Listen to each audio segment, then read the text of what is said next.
সরাইতে পারলেন না, এটা তো হইতেই পারে না। একটু আপনারা এটা চিন্তা করবেন দেশবাসী। এবং আমাদের মোসাদের সাথে না কোনো সম্পর্ক আছে, না ইন্ডিয়ার রর সাথে কোনো সম্পর্ক আছে, না আওয়ামী লীগের সাথে কোনো সম্পর্ক আছে। যেই সম্পর্কগুলা আমাদের আওয়ামী লীগের বিভিন্ন নেতার সাথে দেখা যায় যে ছবি টবি ভিডিও, এগুলো তবলিগের কোনো ময়দানে, তবলিগের গাছতে বা এই ধরনের কিছু, আর এর থেকে বেশি আর কিছুই না। আর ইসরায়েলে তো জীবনেই যায় নাই, এটা আমার পাসপোর্ট আপনারা চেক করবেন, ইন্টারনেটে দেখবেন, সবই জায়গায় রেকর্ড থাকে, এটা তো প্রশ্নই উঠে না। ইসরায়েলে কখনোই যাওয়া হয়নি, মোসাদের সাথে আমাদের কোনো সম্পর্ক নাই। আমি মনে করি যে আপনারা এই জিনিসগুলো জানতে পারছেন এবং আমার দরকার ছিল এটা দেশবাসীর সামনে ক্লিয়ার করা। আল্লাহ তাআলা আমাদের এই মেহনতকে হেফাজত করেন। এবং বিশেষভাবে আমি জুবাইরপন্থী ভাইদেরকে বলবো এবং যারা ওলামা ইকরাম ভুল বুঝে আছেন তাদেরকে আমি এটা বলবো যে আপনারা কোনো মারামারি, ঝগড়া, মিথ্যা অপবাদ, উস্কানিমূলক বক্তব্য এগুলাকে পরিহার করেন। আমরাও এগুলা থেকে আমাদের সাথীদেরকে বলতেছি কোনো অবস্থাতেই কোনো ঝগড়া ফাসাদ না যাওয়া, ওলামা ইকরামকে সম্মান করা। ওনাদেরকে ভুল বোঝানো হয়েছে, ওনাদেরকে সম্মান করব, ওনাদের কাছে যাব, ওনাদের খিদমত করব, এটা আমাদের ওলামা ইকরামের শান। ওনাদের ব্যাপারে আমরা সামান্য পরিমাণ কোনো উল্টাপাল্টা কথা দিয়ে আমরা মুখ খুলবো না ইনশাআল্লাহ। আর যে কেস হয়েছে এটা তো ইনশাআল্লাহ লিগালি আগানো হবে, কিন্তু আমি বলবো জুবাইরপন্থী ভাইদেরকে, আমরা কোনো ধরনের কেস করি নাই। আমরা মারা গেছে আমাদের ভাই মারা গেছে, আমরা কেস করি নাই। আমরা মনে করছিলাম আপনারাও হয়তো করবেন না, কারণ এটা একটা সমঝোতা দিয়ে গোল টেবিলে বসে এটাকে সমাধান করতে হবে। মারামারি, কেস কামারি করে কোনোদিন এটা সমাধান হবে না। যেহেতু আপনারা এখন কেস করেছেন, তাহলে এখন হয়তো আমাদেরকেও কেস করতে হবে, আর না হলে তো আমাদের কোনো স্ট্যান্ড থাকবে না, এটা আপনারা বুঝতে পারতেছেন। এই জন্য বাধ্য হয়ে প্রমাণ সহ, আমাদের কাছে প্রমাণ আছে, এগুলা দিয়ে আমরা ইনশাল্লাহ কেসের দিকে আগাচ্ছি। আর যেই পত্রিকাগুলা আমাদেরকে মোসাদের সাথে, তারপরে ইন্ডিয়ার র এজেন্ট বলে হাবিজাবি যে মিথ্যা যেই অপপ্রচারগুলো আপনারা চালাচ্ছেন, আপনাদের বিরুদ্ধে আমরা লিগ্যাল অ্যাকশন নিব এই ধরনের। আসসালামু আলাইকুম রহমতুল্লাহ। আজকে কিছু কথা বলতে চাই। সব বিষয়গুলো হচ্ছে আজকে যে আমাদের টঙ্গীতে ডিসেম্বর মাসের 18 তারিখে 2024 যে ঘটনা ঘটে গেল, এটা নিয়ে কিছু অপপ্রচার বিশেষভাবে আমাদের পরিবারের নামে এবং আমার নামে করা হচ্ছে, যে আমাদের সম্পর্ক হচ্ছে ইন্ডিয়ার রর সাথে এবং মোসাদের সাথে, মানে কি ইসরায়েলের সাথে। এবং কিছু কথা এরকম প্রচার করা হয়েছে যে আমি আর অনন্ত জলিল আমরা 2016 সালে ইসরায়েলে গিয়েছি। মানে কিছু মিথ্যা কথা যেটা বলতে হয় এরকম, যেটা কোনো প্রমাণ থাকা উচিত। আমার অনন্ত জলিল বলেন বা পলিটিক্যাল লিডাররা বলেন বা অন্য অন্য সেক্টরে যারা দুনিয়াবি লাইনে বড়, তাদের সাথে সম্পর্কের একটাই মাধ্যম বা একটাই কারণ ছিল বা আছে এখনো, সেটা হচ্ছে দাওয়াত তবলিগের মেহনতের জন্য। যে তবলিগের মেহনতের মাধ্যমে সবাইকে একটা প্ল্যাটফর্মে আনা, সবাইকে দিনের দিকে আগে বাড়ানো, আর কোনো উদ্দেশ্য তো কখনো ছিল না। গত 15-16 বছর থেকে অতপ্রতভাবে তবলিগের মেহনতের সাথে জড়িত। কোনোদিন কেউ এটা বলতে পারবে না যে কোনো দুনিয়াবি স্বার্থের জন্য অথবা অন্য কোনো উদ্দেশ্যের জন্য কোনো ব্যক্তির সাথে সম্পর্ক আমরা করেছি। একমাত্র দিন এবং দাওয়াত তবলিগের মেহনতের মধ্যে আমরা কিভাবে আগে বাড়তে পারি, পুরো দুনিয়ার মানুষ কিভাবে আগে বাড়তে পারে, এটার একটা মেহনত নিয়ে সবার কাছে যাওয়া, সবার সাথে সম্পর্ক। অনন্ত জলিলের সাথেও সম্পর্ক এটা নিয়েই 2016 সালে থেকে বা তার আগের থেকেই তার সাথে আমার তবলিগের মেহনতের মাধ্যমে একটা সম্পর্ক গড়ে উঠেছিল। আমরা সফর করেছি, ওমরায় গিয়েছি আমরা একসাথে, আমরা থাইল্যান্ডে গিয়েছি আমরা একসাথে, আমরা ইংল্যান্ডে সফর করেছি একবার ব্যবসায়িক উদ্দেশ্যে একসাথে। তাছাড়া আর কোথাও মনে হয় ওনার সাথে আমার বাইরে সফর হয়নি। ইসরায়েলের সাথে আমাদের কোনো সম্পর্ক নাই, একদম ভিত্তিহীন একটা কথাবার্তা, মানে আজব, যেটার মানে কোনো ভিত্তিই নাই, এরকম একটা কথা। আর হিন্দুস্তানের সাথে যে আমাদের সম্পর্ক, এটা তো আমাদের পুরো বাংলাদেশের ওলামা ইকরামের যেরকম হিন্দুস্তানের সাথে সম্পর্ক, দারুল উলুম দেওবন্দ হিন্দুস্তানে, ইন্ডিয়াতে দারুল উলুম দেওবন্দ, নিজামুদ্দিন মার্কাজ যেটা আমাদের তবলিগ যেখান থেকে শুরু হয়েছে ওইটাও ইন্ডিয়াতে। তো ওখান থেকে মুরব্বীরা বাংলাদেশে আসেন, এটা যেরকম জুবাইরপন্থীদের মুরব্বীরা আসেন, ওনাদের আহমদ লাট সাহেব, মাওলানা ইব্রাহিম দেওলা সাহেব, ঠিক এরকম আমাদেরও নিজামুদ্দিন থেকে মুরব্বীরা আসেন। এর থেকে বেশি আমাদের ইন্ডিয়ার সাথে অন্য কোনো সম্পর্ক নাই বা কোনো ইয়ে নাই। আমাদের বাংলাদেশে যারা ওলামা ইকরামরা আছেন তারা বেশিরভাগ দেওবন্দপন্থী, তো দেওবন্দ মাদ্রাসাটাও ইন্ডিয়াতে, তো ওখান থেকে ওলামা ইকরামরা আসেন। তাই বলে রর সাথে তাদের কোনো সম্পর্ক না বা জুবাইরপন্থীরা ওনাদের মুরব্বীরা আসতেছে তাই বলে ওনারা ইন্ডিয়া থেকে মুরব্বী আসার কারণে ভারতপন্থী তারা বা ইন্ডিয়াপন্থী বা রর সাথে তাদের সম্পর্ক, বিষয়টা এমনও না, সে একদম সেম জিনিস, আমাদেরও এরকম নয়। এবং এটা একটা একদম খোলা ওপেন জিনিস, এটা পুরো বাংলাদেশে এবং পুরো পৃথিবীর মানুষ জানে যে দাওয়াত তাবলীগের সাথে ইন্ডিয়ার কি সম্পর্ক, হিন্দুস্তানের কি সম্পর্ক, নিজামুদ্দিন মার্কাজের কি সম্পর্ক এবং আমাদের কি সম্পর্ক। এটা গেল একটা বিষয়। দ্বিতীয় আরেকটা বিষয় যে ঘটনা ঘটে গেল প্রথমে 2018 সালে ঘটেছিল এবং 2017 থেকে এটা শুরু হয়, সেটা হচ্ছে তবলীগের মধ্যে যে বিভাজনটা হয়, এই বিভাজনটা আসলে আমির হওয়া মানে আমির দিয়ে তবলীগ চলবে, ইমারত দিয়ে, নাকি শুরা দিয়ে, মানে একজন এক মাস করে থাকবে এরকম, ওইটা দিয়ে চলবে। তো এটা নিয়ে যখন একটা বিভেদ সৃষ্টি হয়, তো এই জায়গায় আমরা যারা নিজামুদ্দিনের সাথে আছি আমরা এটা বলি যে আমির দিয়ে তবলীগ চলা এবং ইমারতের আন্ডারে পুরো পৃথিবীতে দাওয়াতের মেহনত চলবে, এটাই সুন্নত, এটা কোরআন থেকে হাদিস থেকে পাওয়া যায়। শুরাইজম যেটা, এটা কোরআন হাদিস সমর্থিত কোনো জিনিস না, আর এটাকে ভিত্তি করে আগানো উচিত না। তো এই জায়গায় একটা মতানৈক্য সৃষ্টি হয়। কিন্তু এখানে জুবাইরপন্থী ভাইরা যে কাজটা করেন বিশেষভাবে বাংলাদেশে, সেটা হচ্ছে যে মাওলানা সাদ সাহেব দামাত বরকাতুম, আমাদের যিনি আমির, পুরা পৃথিবীর তবলীগের আমির এবং পুরা পৃথিবী নিজামুদ্দিন মার্কাজের সাথে জড়িত, ওনাকে বিতর্কিত করার জন্য মিথ্যা সত্য কথা মিশ্রিত করে এটাকে প্রচারণা চালানো হয়, অপপ্রচার, যেটার মাধ্যমে মানুষ যাতে এটা মনে করে যে ওই ব্যক্তি যোগ্য নয়, তাকে সরায় দেওয়া উচিত। এটা একটা অপপ্রচার মাত্র ছাড়া আর কিছুই না। যাই হোক, ওনারা এক ব্যক্তিকে পছন্দ করেন নাই, ওনারা দাওয়াতে তাবলীগের মেহনত থেকে 2018 সালে আলাদা হয়ে গেছেন। ওনারা নিজামুদ্দিন মার্কাজের, আমরা যারা ওই মূলধারার সাথে তবলীগে আছি ওখান থেকে তারা আলাদা হয়ে তারা বলছেন যে আমরা নিজামুদ্দিন মার্কাজকে মার্কাজও মানি না, আর মৌলানা সাদ সাহেবকে আমরা আমির মানি না। ঠিক আছে, আলহামদুলিল্লাহ। তো যারা আলাদা হয়ে গেছেন তারা আলাদা হয়ে গেছেন। এখন যারা নিজামুদ্দিন মার্কাজকে মার্কাজ মানতেছেন, যারা মৌলানা সাদ সাহেবকে আমির মানতেছেন, তারা ওনাকে মহাব্বত করেন, ওনার কথা শুনতে চান।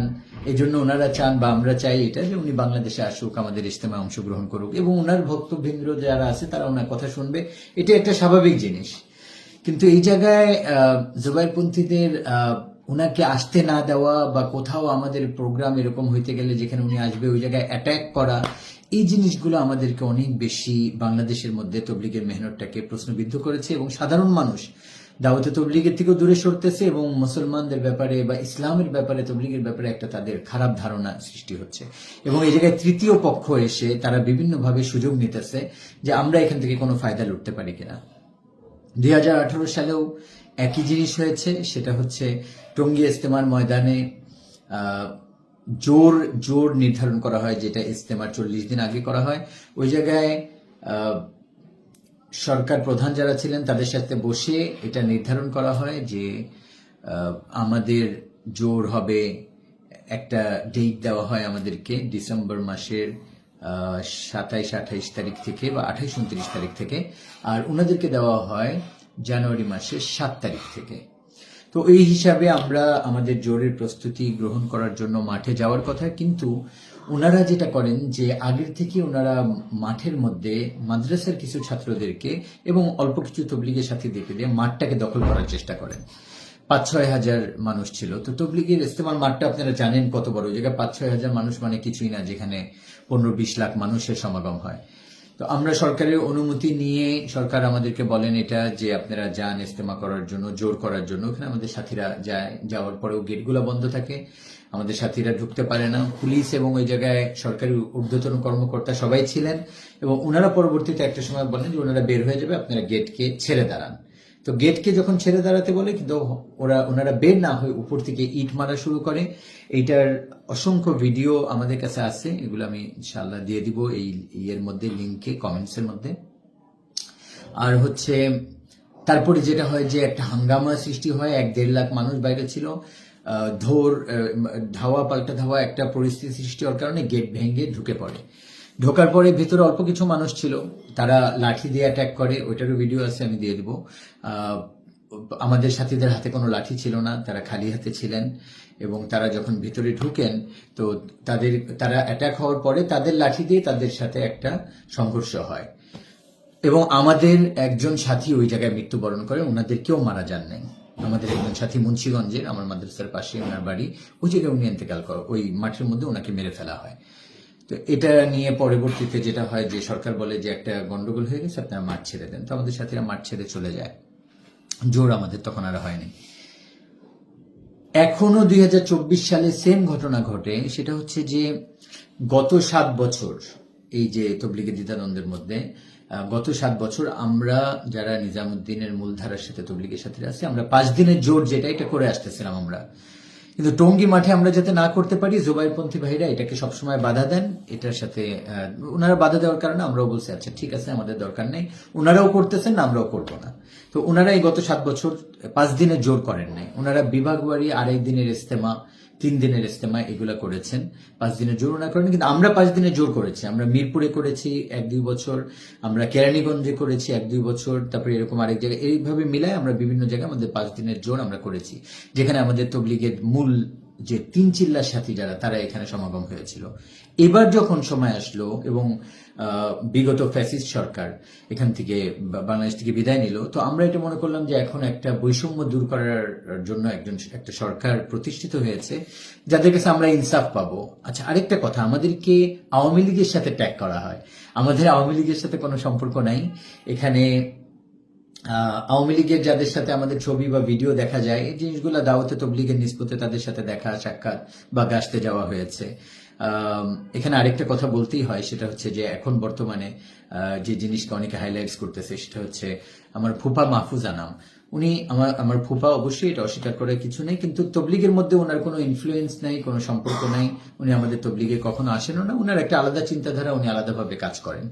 ওনাদের সাথে আমাদের এই বিষয়ে কোনো সম্পর্ক নেই, বা এটা না ওনাদের সাথে আমাদেরকে ট্যাগ করে আমাদেরকে একটা আলাদা ইন্ডিয়া সাথে সম্পর্ক একটা করা হচ্ছে, যে জিনিসটা একদম মিথ্যা। এটা কোনো সবাই এটা ওপেন একটা জিনিস, এটা আপনারা খুঁজলে এটার জিনিসগুলো জানতে পারবেন। আরেকটা জিনিস যেটা, সেটা হচ্ছে যে আওয়ামী লীগের কয়েকজন নেতার সাথে আমাদের সম্পর্ক করে, তার মধ্যে একজন হচ্ছে ইর্তিজা হাসান।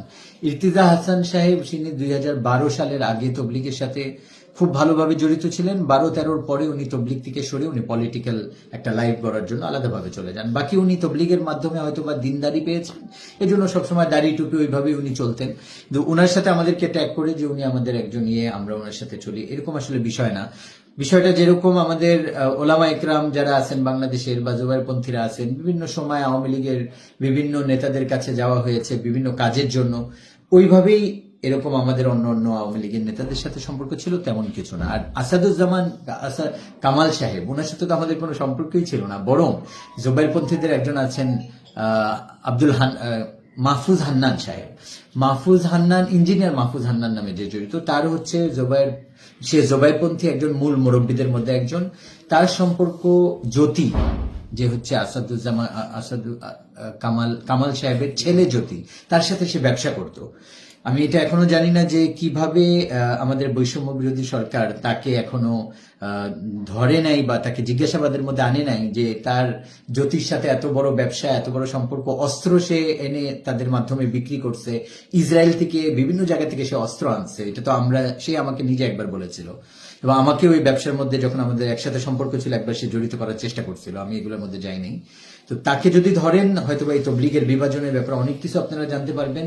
গত 7 বছর আমরা আসাদুজ্জামান কামাল, কি নাম ওনার, হ্যাঁ, ওনার কাছে আমরা ভিড়তে পারি নাই, যাইতেও পারি নাই, আমাদের কোনো দাবি আদায় করতে পারি নাই, একমাত্র এই ইঞ্জিনিয়ার মাহফুজ এবং জ্যোতি তার ছেলের ইনফ্লুয়েন্সের কারণে। তারা তাদের বাবাকে দিয়ে সবকিছু করিয়েছে। 3টা বড় বড় জিনিস। একটা হচ্ছে আমাদের আমির কখনো আসতে পারে নাই, হজমুল্লাহ সাদ সাহেব, আর তাদের যে মুরব্বীরা সবাই আসছে। দ্বিতীয় হচ্ছে কাকরাইল তারা পুরো বছর ব্যবহার করে, আমাদেরকে মাসে 2 সপ্তাহ কাকরাইলের এক পাশ ব্যবহার করতে দেওয়া হয়, তখনও তারা আরেক পাশ ব্যবহার করতেন। এই পুরো বছর তারা কাকরাইল ব্যবহার করেছে, আমাদেরকে দেন নাই। দ্বিতীয় বৈষম্য। তৃতীয় বৈষম্য হচ্ছে প্রতি বছর তারা প্রথম ইজতেমা করছেন, আমাদেরকে দেন নাই, আমাদেরকে দ্বিতীয় ইজতেমা দিচ্ছেন। এগুলা আমাদের উপর জুলুম অত্যাচার হয়েছে গত 7 বছর আওয়ামী লীগ সরকার থাকার কারণে। আওয়ামী লীগ সরকারের সাথে আমাদের কোনো ভালো সম্পর্ক আমরা করতে পারি নাই, একমাত্র ইঞ্জিনিয়ার মাহফুজের কারণে। আর আমাদের সম্পর্ক করার দরকার এই জন্যই ছিল যে তবলিগের মেহনতটা আমরা সুন্দরভাবে করতে পারি, অন্য কোনো কারণ না। এটা হচ্ছে আরেকটা জিনিস। এখন এই 2024 সালে যখন আমাদের জোরের সময় আসলো, তো মাওলানা জুবায়ের সাহেব উনি বললেন যে আমরাও জোর করব না, আপনারাও করবেন না, এটা উনি বললেন। ঠিক আছে, কিন্তু পরবর্তীতে ওনারা জোর করলেন। ওনারা যখন জোর করলেন তো ওনারা টঙ্গী ইস্তেমার ময়দানে 5 দিনের জোর করলেন। তো এখন স্বাভাবিকভাবেই আমাদের তবলিগের সাথী ওনাদের থেকে অনেক বেশি। এটা একদম স্ট্যাটিস্টিক, আপনারা যদি লিখিত তাদের কাছ থেকেও নেন, আমাদের কাছ থেকেও নেন। আমাদের 3 চিল্লার সাথী, তারপরে আমাদের চিল্লার সাথী, আমাদের তবলিগের সাধারণ সাথী পুরো বাংলাদেশে অনেক বেশি ওনাদের তুলনায়। এটার একদম ওপেন প্রমাণ হচ্ছে এটা, এই যে গত 17 তারিখে বা 16 তারিখে, এই ডিসেম্বর মাসের 16 তারিখে ওনাদের জুবায়ের সাহেব পুরো বাংলাদেশের তবলিগের সাথীদেরকে ইস্তেমা ময়দানে ডাকছেন। ওইখানে 1400-1500 হাইয়েস্ট ওনারা 4000-5000 জমা করতে পারছেন। আর আমাদের সাথীদেরকে যখন কোনো জায়গায় জোর ইস্তেমার জন্য ডাকা হয়, ওই জায়গায় 50,000, এক একটা জেলায়, যে আমরা জেলা ভিত্তিক ইস্তেমা করি, আপনারা দেখেছেন পুরো বাংলাদেশে হয়, এক একটা জেলায় 50,000, 60,000, 30,000, 40,000 মানুষের সমাগম হয়। আর বাংলাদেশের ইস্তেমায় তো সবাই আসে। আরেকটা জিনিস আপনারা খেয়াল করবেন, আমাদের ইস্তেমার মধ্যে তাবলিগের সাধারণ সাথীরা, এই জায়গায় কোনো মাদ্রাসার ছাত্রদেরকে আমরা আনি না। আমাদের জোরের মধ্যে, আমাদের ইস্তেমার মধ্যে অল্প কিছু আসে, তাদের পড়ালেখা, তারা তবলিগ করবে, কিন্তু তাদের মূল হচ্ছে পড়ালেখা।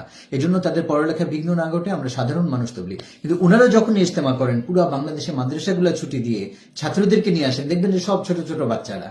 এই যে 2-3 দিন আগে, 4-5 দিন আগে ওনারা একটা মানববন্ধন করেছেন কোন জায়গায়, সব ছোট ছোট এই টঙ্গী ইস্তেমার মাঠের বাইরে, সাদ সাহেবকে না আসতে দেওয়ার ব্যাপারে সব ছোট ছোট বাচ্চারা দাঁড়ায় আছে, কারো দাঁড়িয়ে উঠে নেয়। তো তবলিগের মূল ধারার যে সাথী পুরা বাংলাদেশে বেশি, এটা আমাদের। কিন্তু আমরা কখনো হিংসা, বিদ্বেষ, মারামারি, কাটাকাটি বা মিছিল মিটিং এটা আমরা পছন্দ করি না। একমাত্র এই কারণে আমাদেরকে হয়তোবা বর্তমান সরকার এবং আগের সরকারও কখনো গণনার মধ্যে নিতেন না, যে এরা হচ্ছে শান্তিপ্রিয় মানুষ, এরা মারামারি কাটাকাটি করে না, এরা মিছিল করে না, রাস্তা অবরোধ করে না, তো এদের কোনো দাবি মানার দরকার নেই। কিন্তু এর উল্টা যখন এই আমাদের জুবায়েরপন্থী ভাইরা এবং ওনাদের সাথে আমাদের বাংলাদেশের সবাই নয়, কিছু মাদ্রাসা এবং ওলামা ইকরামকে তারা ভুল বুঝিয়ে তাদের সাথে নিয়ে রাস্তায় নেমে যখন অরাজকতা সৃষ্টি করেন, তখন সরকার বাধ্য হয় তাদের কথাগুলোকে মানার জন্য। এবং এই জিনিস ঘটেছে এই 2024 সালের 18 ডিসেম্বর। আমাদেরও জোর করার কথা 20 ডিসেম্বরে। এই ডিসেম্বরের 20 তারিখে আমাদের জোরের জন্য ওই মাঠ তৈরি করতে হবে। এখানে আমাদের 3.5 লাখ থেকে বেশি মানুষ এই মাঠের মধ্যে আসবে পুরো বাংলাদেশ থেকে। এটার জন্য কমসে কম 1 মাস আগে থেকে মাঠ তৈরি করতে হয়। আমরা 20 দিন আগে মাঠ চেয়েছিলাম, কিন্তু আমাদের 17টা কাগজপত্র সরকারের প্রতিনিধিদের কাছে দেওয়া হয়েছে, যেগুলা সিগনেচার করে আমাদেরকে দেওয়া হয়েছে, কিন্তু ওনারা এটার প্রতি কোনো কর্ণপাত করেন নাই। ইন্টেলিজেন্সের ইনফরমেশনও সরকারের কাছে ছিল যে এই ঘটনাকে কেন্দ্র করে কোনো মারামারি ঝগড়া হতে পারে, এটাকে বন্ধ করা উচিত, কিন্তু তারপরেও সরকার এটার প্রতি ভ্রুক্ষেপ দেন নাই। একদম আমাদের জোরের একদিন আগে, আমাদের 20 তারিখে জোর, 18 তারিখ রাত্রেবেলা ওনারা আমাদের কাছে আসা যাওয়া শুরু করলেন যে আপনারা জোর করবেন, আপনারা মাঠে ঢুকেন না, এটা হবে ওইটা হবে। আমরা মাঠে যখন জিজ্ঞাসা করলাম কেন ঢুকবো না, বললো তারা মাঠ দখল করে রাখছে। এখন তবলিগের ইস্তেমার মাঠ, এটা কিন্তু তাদের কোনো মাঠ নয়, এটা হচ্ছে তবলিগের বিভিন্ন ধরনের যে মেহনত গুলা হয়, জোর ইস্তেমা গুলা হয়, এটাকে ব্যবহার করার জন্য এটাকে দেওয়া হয়েছে। এই মাঠটাকে, এটাকে দখল করে রাখার তো কারো অধিকার নাই। তো ওনারা এই মাঠটাকে দখল করে রাখেন কয়েকজন মানুষ দিয়ে, 1500-1600, একদম লাস্টে 3000-5000 মানুষ দিয়ে তারা ইস্তেমার মাঠটাকে দখল করে রাখেন। আমরা সরকারকে এটা বলি যে ওনাদেরকে আপনারা বলেন মাঠ ছেড়ে দেখ, আমরা জোর করব, আমাদের পুরা 2.5-3 লাখ মানুষ আসতেছে পুরো বাংলাদেশ থেকে।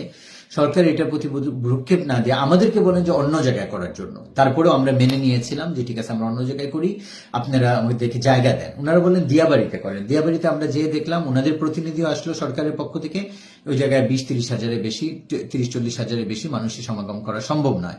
আর এত অল্প সময়, 18 তারিখ রাত, 20 তারিখে পুরো বাংলাদেশ 19 তারিখেই চলে আসবে, আর মাঠ তৈরি করা এটা তো কোনো অবস্থাতেই পসিবল না। আমরা ওনাদেরকে বারবার বললাম আপনারা মাঠ খালি করে দেন। 18 তারিখ আপনারা দেখেছেন, 17 তারিখ দিন যে রাত্রে আমাদের টঙ্গী যে মার্কাজ আছে ওই জায়গায় হাসনাত এবং সার্জিস আসেন। আপনারা ওইটার ভিডিও ফুটেজ দেখেছেন, লম্বা চড়া আলোচনা হয় এবং খুব সুন্দর আলোচনার মাধ্যমে এটা ফয়সলা হয় যে আপনারা মাঠে ঢুকবেন ইনশাআল্লাহ, আর 25 তারিখে আপনারা মাঠ ছেড়ে দেবেন। আমরা বললাম ঠিক আছে। ওনারা গেলেন কাকরেল মসজিদে। আমাদের পুরো বাংলাদেশ থেকে মানুষ চলে আসতেছে। এই বাংলাদেশ থেকে যখন মানুষ জোরের জন্য আসতেছে, তখনই বিভিন্ন জায়গায় মাদ্রাসার ছাত্ররা এবং এই জুবায়েরপন্থীরা আমাদের বাসগুলাকে রাস্তার মধ্যে আটকিয়ে বিভিন্নভাবে তাদের উপর অ্যাটাক করে এবং তাদেরকে মারধর শুরু করে দেয়। তার ছোট্ট একটা ভিডিও আমি আপনাদেরকে এখানে দেখাই। কিভাবে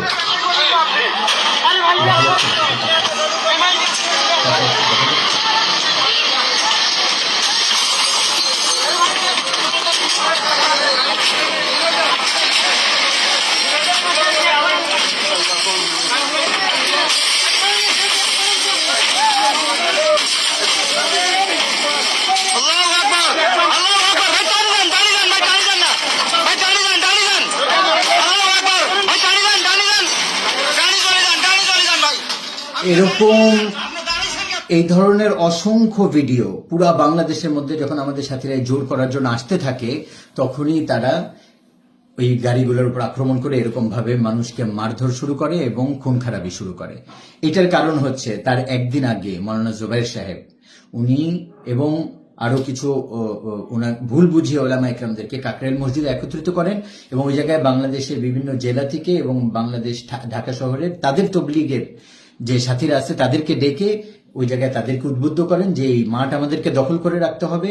এটার অডিও আমি আপনাদেরকে দিয়ে দিব যে জুবায়ের সাহেব নিজে বলতেছেন মাঠ দখল করার জন্য 15-20 দিনের জন্য লোক লাগবে, কে কত হাজার লোক দিবেন। তারা 50,000 মানুষ আনার জন্য জুবায়ের সাহেব তশকিল করলেন, কিন্তু পরবর্তীতে দেখা গেল তাদের হাইয়েস্ট 5,000 মানুষ আসছে। এটাই প্রমাণ করে যে তাদের তবলিগের সাথী কত কম, বা তারা এইসব কাজ তারা দখলবাজিতে তারা আসতে চায় না, মারামারি কাটাকাটি তারা করতে চায় না, কিন্তু তাদের মুরব্বীরা তাদেরকে দিয়ে করাচ্ছে। এর মধ্যে ইঞ্জিনিয়ার মাহফুজ এবং জুবায়ের সাহেব এবং ওমর ফারুক সাহেব হচ্ছে মূল হোতা যারা ইনাদেরকে দিয়ে এই কাজগুলো করাইছেন। এইটা একটা ভিডিও। আচ্ছা, এইটার পরে আমাদের সাথীরা অনেক কষ্ট করে রাস্তার মধ্যে বিভিন্ন জায়গায় আটকায় দেয়, তারা মারামারি হয়। হাসনাত এবং সার্জিসকে আমরা রিকোয়েস্ট করি যে আপনারা একটু আইজি সাহেবকে বলে এগুলাকে ক্লিয়ার করার ব্যবস্থা করেন। 17 তারিখ রাত্রে আমরা আমাদের ইস্তেমার মাঠে হাসনাত সার্জিদের সাথে প্রোগ্রাম শেষ করে ওই মাঠ থেকে আমি বের হয়ে যাই ওদের সাথেই, এবং রিকোয়েস্ট করতে থাকি যে যাতে করে ফোন করে বাসগুলাকে আসতে দেওয়া হয়। ওখান থেকে বের হয়ে আমি চলে আসি আমার বাসায়, এবং আমার বাবা তার আগেই ওই ইস্তেমার মাঠ থেকে, যেহেতু আমাদের এটা প্রোগ্রাম যে 18 তারিখ হাসনাত সার্জিস চলে আসছে, ওদের সাথে একটা সুন্দর পরামর্শ হয়েছে যে ওনারা আমাদের জন্য মাঠকে ওদেরকে সরায় খালি করে দিবেন। এবং 18 তারিখ সকাল 11টায় সরকারের সাথে আমাদের একটা মিটিংও আছে, এবং আমরা ভিতরগতভাবে এটাও জানতে পারছিলাম যে সরকার আমাদেরকে মাঠ দিয়ে দিবেন। তো আমরা একদম নিশ্চিন্তে এটা যে আমাদের সাথীরা আসুক, আমাদের এই টঙ্গীতে যে মার্কাজ আছে এখানে অবস্থান করুক, যাতে জায়গা না হয় রাস্তার পাশে অবস্থান করবে। সকাল 11টার মধ্যে মিটিং হবে, তারপর ইনশাআল্লাহ মাঠ খালি হয়ে যাবে, আমরা ঢুকে যাব, সরকার মাঠ খালি করে দিবেন, তারপরে আমরা প্রবেশ করব মাঠের মধ্যে। এটা নিশ্চিন্তে আমার বাবাও 9:30টার দিকে টঙ্গী মাঠ থেকে বের হয়ে ধানমন্ডি বাসায় চলে আসেন। আমি হাসনাত সার্জিদের সাথে মিটিং শেষ করে 1:10 মনে হয় ওখান থেকে বের হয়ে যাই। আমার বাসায় আমি ঢুকি হচ্ছে, আমি যেটা দেখলাম ভিডিও ফুটেজ, সেটা হচ্ছে ঠিক 2:07 ধানমন্ডিতে আমার বাসায়, রাত 2:07 আমার বাসায় আমি ঢুকে পড়ি। আমরা ঘুমায় পড়ছি যে ঠিক আছে, আর কোনো অসুবিধা নেই ইনশাল্লাহ। হাসনাত সার্জিস ওখান থেকে কাকরাইল মসজিদে গেছে, ওনাদেরকে বুঝায় আমাদের জন্য মাঠ খালি করে দিবে, ওখান থেকে মানুষগুলোকে বের করে দিবে। ঘুমায় পড়ি। ঘুমের পরে সকাল ভোরে ফজরের জন্য যখন 5:30টায় উঠি, আমি দেখি যে আমার কাছে হাসনাত অনেকগুলো ফোন করেছেন এবং আমাদের সাথীরাও ফোন করেছেন। তারপরে যেটা সকালবেলা আমি জানতে পারি সেটা হচ্ছে যে আমাদের সাথীরা যে রাস্তায় শুয়েছিলেন, একদম কামারপাড়া ব্রিজ পর্যন্ত সাথীদের একটা মজমা ছিল 15-20 হাজারের, তারা শুয়েছিলেন। হঠাৎ করে ওই পক্ষ থেকে 100-150 মানুষ এসে এদের উপর আক্রমণ করে।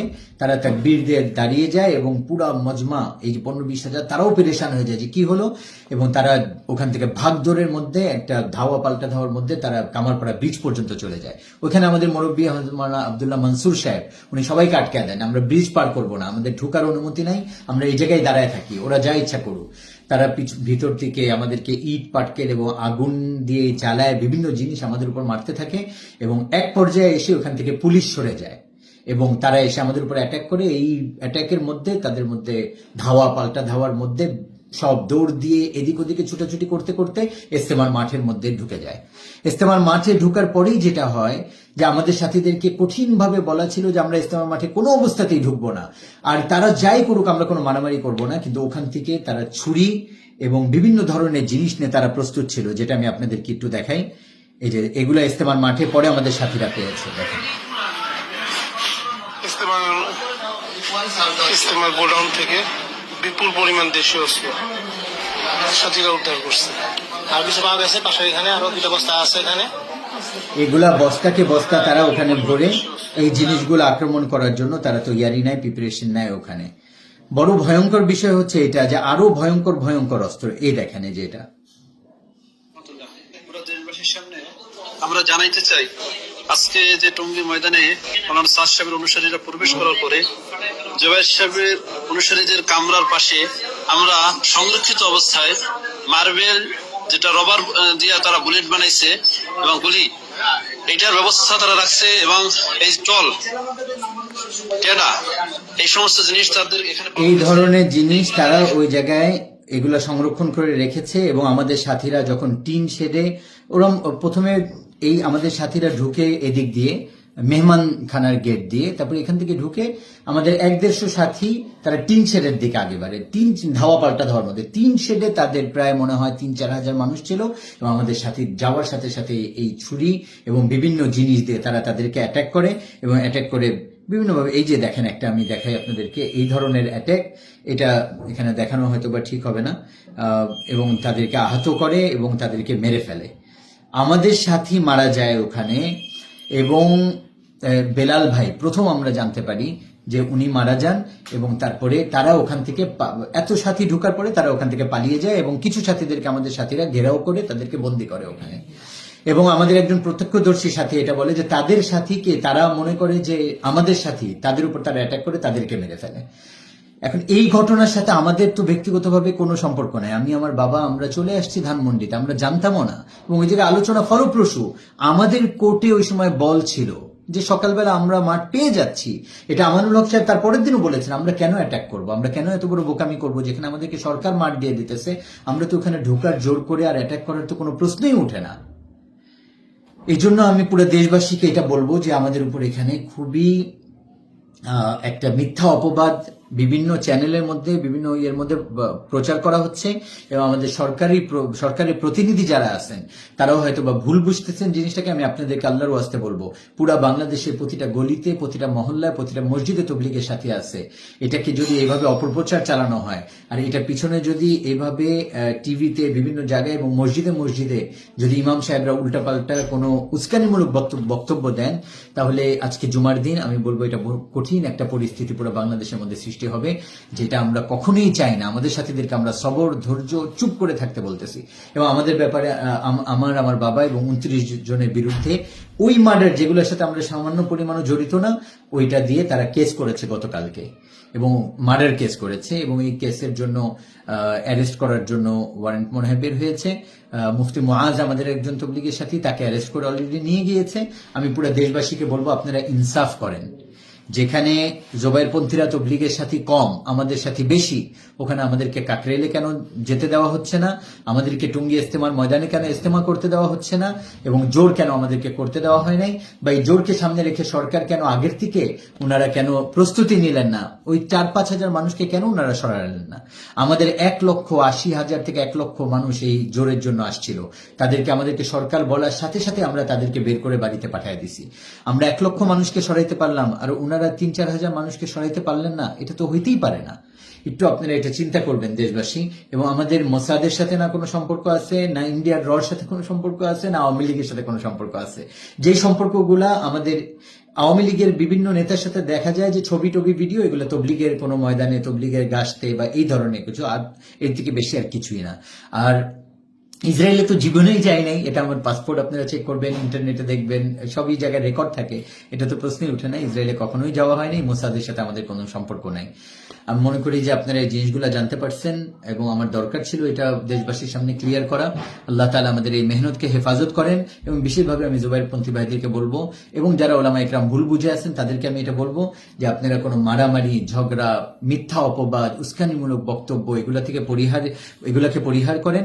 আমরাও এগুলা থেকে আমাদের সাথীদেরকে বলতেছি কোনো অবস্থাতেই কোনো ঝগড়া ফাসাদ না যাওয়া, ওলামা ইকরামকে সম্মান করা। ওনাদেরকে ভুল বোঝানো হয়েছে, ওনাদেরকে সম্মান করব, ওনাদের কাছে যাব, ওনাদের খিদমত করব, এটা আমাদের ওলামা ইকরামের শান। ওনাদের ব্যাপারে আমরা সামান্য পরিমাণ কোনো উল্টাপাল্টা কথা দিয়ে আমরা মুখ খুলবো না ইনশাআল্লাহ। আর যে কেস হয়েছে এটা তো ইনশাআল্লাহ লিগালি আগানো হবে, কিন্তু আমি বলবো জুবাইরপন্থী ভাইদেরকে আমরা কোনো ধরনের কেস করি নাই। আমরা মারা গেছে আমাদের ভাই, আমাদের ভাই মারা গেছে, আমরা কেস করি নাই।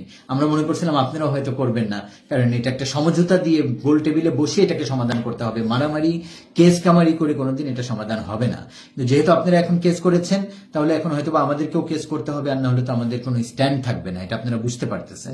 এই জন্য বাধ্য হয়ে প্রমাণ সহ, আমাদের কাছে প্রমাণ আছে, এগুলা দিয়ে আমরা ইনশাল্লাহ হয় কেসের দিকে আগাচ্ছি। আর যেই পত্রিকাগুলা আমাদেরকে মোসাদের সাথে, তারপরে ইন্ডিয়ার র এজেন্ট বলে হাবিজাবি যে মিথ্যা যেই অপপ্রচারগুলো আপনারা চালাচ্ছেন, আপনাদের বিরুদ্ধে আমরা লিগ্যাল অ্যাকশন নিব।